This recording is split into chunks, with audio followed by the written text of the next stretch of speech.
Bonjour à tous, c'est Rurk et aujourd'hui on va parler de l'importance du network. Et comme vous l'avez vu dans le titre, je vais vous expliquer comment le networking nous a fait, mes associés et moi, nous associer avec un milliardaire. Alors comme vous le savez, je vis d'internet depuis plus de 17 ans maintenant. J'ai commencé à l'âge de 17 ans et aujourd'hui j'en ai 34. Et durant ces 17 années, j'ai toujours baigné au sein d'une niche verticale qui est l'affiliation. Alors pour ceux qui ne savent pas ce qu'est l'affiliation, je vous mets à l'écran une petite définition de Wikipédia et je vous la lis. L'affiliation sur internet est une technique e-marketing permettant à un site web annonceur de promouvoir ses produits ou ses services en proposant une rémunération à d'autres sites web éditeurs en échange d'un apport de vente, d'inscription ou de trafic. Donc j'espère que vous avez compris, mais vous inquiétez pas, même si vous n'avez pas compris, ça change rien à mon histoire. Donc voilà, à l'époque où Eclipsia battait de l'aile, on avait une plateforme d'affiliation qui s'appelait ReflexCash, qui aujourd'hui s'appelle reflexaffiliates.com. Elle existe toujours, j'en suis toujours actionnaire, mais je ne travaille plus opérationnellement chez Reflex Affiliates. Et on commençait à avoir de sérieux clients, comme EDF, Engie ou d'autres. Un jour, un de mes associés a vu qu'un milliardaire avait sa boîte qui périclitait un petit peu. Son cours de bourse était en train de descendre et il n'arrivait plus à recruter de nouveaux clients.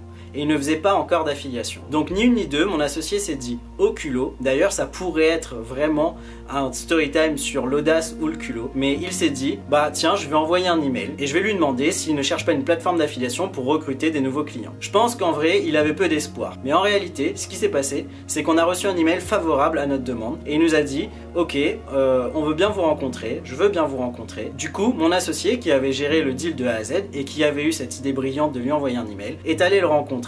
Je vous dis pas la ville, ça donne des indications, etc. sur le milliardaire que c'est. Ah d'ailleurs, avant de continuer l'histoire, je vais vous préciser pourquoi je ne peux pas citer les noms. J'ai vu en off avec mon associé et le milliardaire et il ne souhaite pas être cité. Alors mon associé, il sera pas très compliqué à comprendre qui c'était puisque j'en avais que deux. Et à la limite, je pense que lui s'en fiche qu'il soit cité. Mais le milliardaire a préféré plutôt être discret sur cette affaire. Et bon, c'est son choix, ça n'empêche pas qu'ils ont validé le fait que je parle de l'histoire sans citer les noms. Donc je continue ma petite histoire. Mon associé va rencontrer ce milliardaire et puis ça se passe très bien. Sauf que le milliardaire, il nous dit, écoutez les gars, c'est super, vous avez une plateforme d'affiliation qui à l'époque était assez importante, elle faisait 20 millions d'euros de chiffre d'affaires, mais c'était pas un mastodonte du marché puisqu'il y a des plateformes d'affiliation sur le marché qui font jusqu'à 400 ou 500 millions d'euros. Donc il nous dit, moi je vois que vous avez les compétences, mais par contre je vais pas mettre mon produit chez vous dans votre plateforme d'affiliation. Ce que je vous propose, c'est de créer une boîte tous ensemble et qu'on fasse la vente exclusive de mon produit sur cette nouvelle plateforme d'affiliation qui sera donc une plateforme d'affiliation réservée à mon produit. Et voilà comment en un simple email, mes associés et moi, on se retrouve associés avec un milliardaire. Alors vous allez me dire, cette histoire elle parle pas vraiment de network mais elle parle de culot ou d'audace. Eh ben non, parce que la suite de cette histoire c'est que évidemment mon associé avait des liens de plus en plus forts avec ce milliardaire. Et je lui en veux absolument pas pour ça, c'est normal. On est des businessmen après tout et il faut saisir les opportunités quand elles se présentent. Mon autre associé et moi, on n'était pas très proches de ce dossier et on comprenait l'intérêt de pousser ce dossier un peu plus loin. Donc finalement ce qui s'est passé c'est qu'ils se sont rapprochés, le milliardaire et mon associé, et puis au fur et à mesure du temps mon associé a émis l'idée de partir de notre groupe, qu'on lui rachèterait ses parts, donc de Dragon Investors, qu'on lui rachète ses parts et que lui puisse continuer à travailler avec le milliardaire à travers cette plateforme d'affiliation dans laquelle je suis toujours associé et monter d'autres projets avec lui. Donc évidemment ça n'a pas été simple et les rachats de parts c'est toujours extrêmement long, compliqué, les négociations, mais il n'y a pas eu d'animosité aucune et puis finalement on a réussi à trouver un deal assez rapidement. Je pense qu'en moins d'un an, on a émis l'idée, signé les papiers, payé et sorti. Et donc pourquoi cette histoire se rapproche au network? Parce que la plupart des entrepreneurs auraient mal réagi à cette situation. Finalement, vous perdez un associé au profit d'un autre. Bah oui, mais en fait, ça ne marche pas comme ça. L'importance du network, c'est de toujours garder des bons contacts avec les gens avec qui vous pouvez travailler. Mon ancien associé est un ami. Je l'ai vu grandir humainement et professionnellement pendant plus de 5 ans. Et ce lien, on va pas le casser juste parce qu'il a décidé de faire du business ailleurs ou qu'une opportunité s'est présentée. Et c'est là l'importance du network. Il faut absolument que vous commenciez à comprendre ça. Je vois beaucoup de youtubeurs, d'entrepreneurs, etc.